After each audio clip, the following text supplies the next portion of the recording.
ছাত্রদলের প্রিয় ভাই ও বোনেরা, হাজারো ছাত্র জনতার সীমাহীন আত্মত্যাগ আর তেজদীপ্ত সাহসী ভূমিকার কারণে মাফিয়া চক্রের পলায়ন এবং পতনের পর বর্তমানে বাংলাদেশ আবার এক বিপুল সম্ভাবনার দ্বার প্রান্তে দাঁড়িয়েছে। আমাদের সকলকে খেয়াল রাখতে হবে, কোনো হঠকারী সিদ্ধান্তের কারণে যাতে গণ অভ্যুত্থানের আকাঙ্ক্ষা বিনষ্ট হবার পরিস্থিতি সৃষ্টি না হয়। এ ব্যাপারে ছাত্রদলের প্রতিটি নেতাকর্মীকে সতর্ক এবং সজাগ থাকতে হবে।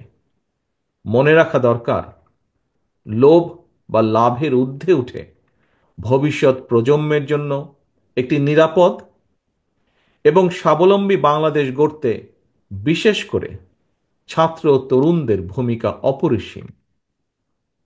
বাংলাদেশকে আন্তর্জাতিক বিশ্বে একটি কার্যকর এবং প্রভাবশালী রাষ্ট্রের ভূমিকায় দেখতে চাইলে, বাংলাদেশ নামক রাষ্ট্রের একজন মর্যাদাবান নাগরিক হিসাবে বেঁচে থাকতে চাইলে জ্ঞানভিত্তিক সমাজ ও রাষ্ট্র গঠনের কোনোই বিকল্প নেই। সুতরাং প্রিয় ছাত্রদলের ভাই বোনেরা, তোমাদেরকে অবশ্যই মনে রাখতে হবে, শিক্ষার্থীরাই জ্ঞানভিত্তিক রাষ্ট্র ও সমাজ গঠনের প্রধান হাতিয়ার।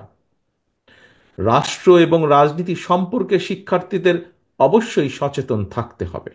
তবে শিক্ষার্থী হিসাবে তোমাদের প্রথম এবং প্রধান লক্ষ্য হতে হবে লেখাপড়া, লেখাপড়া এবং লেখাপড়া।